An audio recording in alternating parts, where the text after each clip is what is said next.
Hey everybody, sorry I'm late. I was trying to find good lighting. The summer solstice is gone and lighting is beginning to change in my house. Then I had to feed Mr. Cat, who of course was going to interrupt and probably still may interrupt this video. So this morning I was talking with some women that I've worked with for a long time. I love them to death. They're my retreat goers. And we're, COVID. We were planning a retreat in October, and who knows whether we'll still be able to go or not. But nonetheless, it brought to mind a poem, a poem that I loved and was introduced to in high school.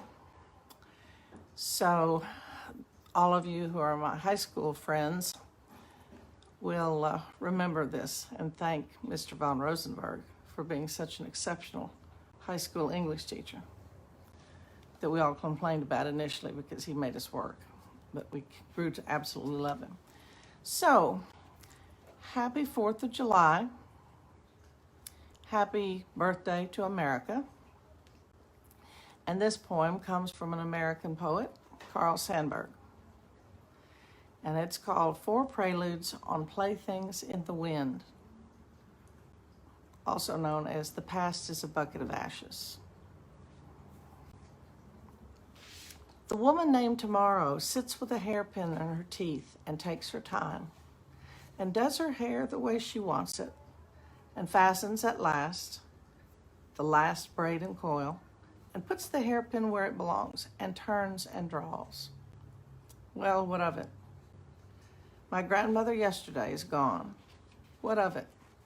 Let the dead be dead. The doors were cedar and the panel strips of gold, and the girls were golden girls. And the panels read and the girls chanted, "We are the greatest city, the greatest nation. Nothing like us ever was." The doors were twisted on broken hinges. Sheets of rain swished through on the wind, where the golden girls ran, and the panels read, "We're the greatest city, the greatest nation. Nothing like us ever was." It's happened before. Strong men have put up a city and got a nation together and paid singers to sing and women to warble. We're the greatest city, the greatest nation. Nothing like us ever was. And while the singers sang and the strong men listened and paid the singers well and felt good about it all, there were rats and lizards who listened. And the only listeners left now are the rats and the lizards. And there are black crows crying, "Caw, caw," bringing mud and sticks, building a nest over the words carved on the doors where the panels were cedar and the strips on the panels were gold. And the golden girls came singing, "We are the greatest city, the greatest nation. Nothing like us ever was." The only singers now are the crows crying, "Caw, caw," and the sheets of rain whine in the wind and the doorways, and the only listeners now are the rats and the lizards. The feet of the rats scribble on the door sills, the hieroglyphics of the rat footprints, chatter the pedigrees of the rats, and the babble of the blood and gabble of the breed of the grandfathers and the great-grandfathers of the rats.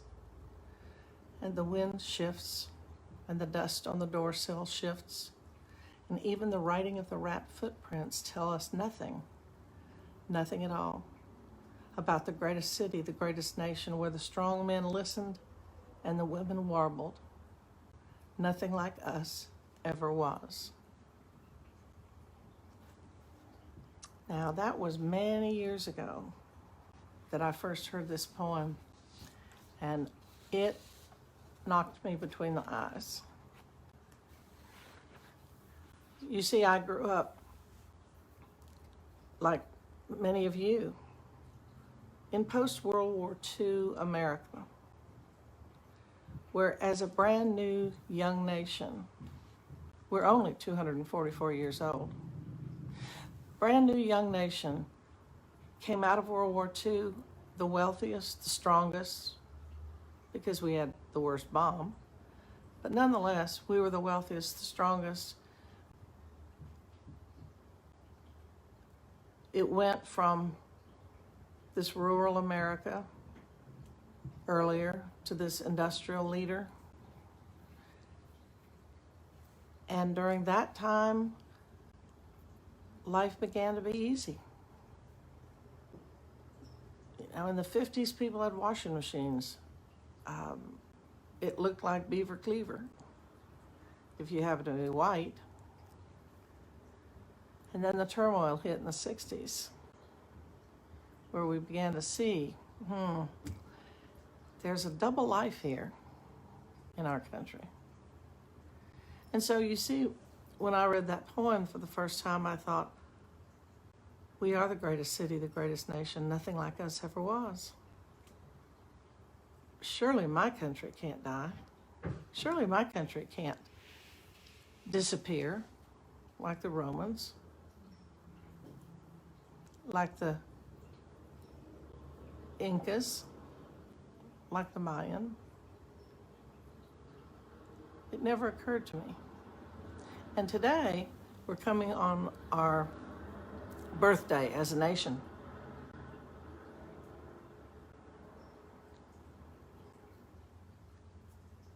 And while I don't want to invite political controversy, I want us to each remember that it's not a guarantee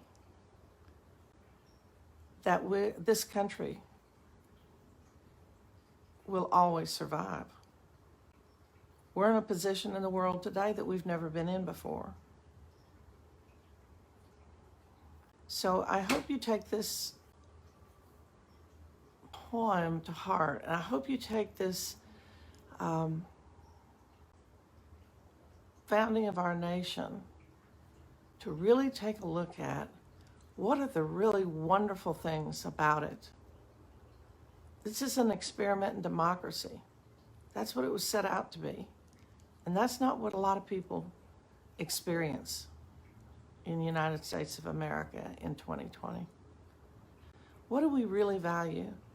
What do we cherish?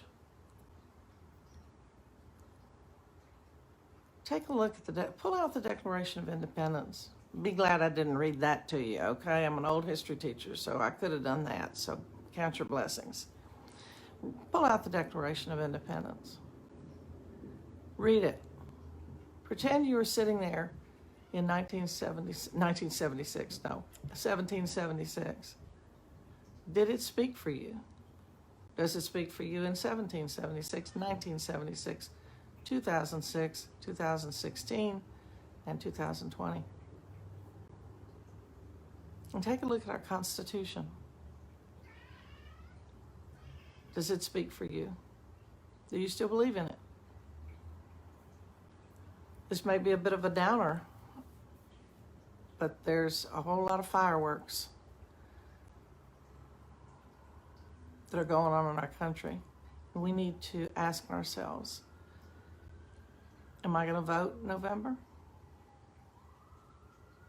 Am I going to have a voice in this country? Because if we decide, I don't want to get in the crowds, or it's too much trouble, then we may pay women to warble. We're the greatest city, the greatest nation. Nothing like us ever was. I hope you do have a hot dog. Don't worry about calories this weekend. Just eat your favorite recipes. Keep it quiet. I'm trying to grab my cat and show you him. Keep it quiet. Stay at home. Wear a mask. I love you, and there's not a damn thing you can do about it. Thank you for coming to visit and listening to 4 preludes on Playthings in the Wind. And as one of thy followers says, when I can, I try to get here to listen to you regale us.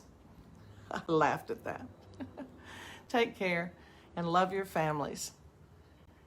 Stop griping about things you don't like about them and think about the things you do. I love you, and there's not a damn thing you can do about it. Happy 4th of July.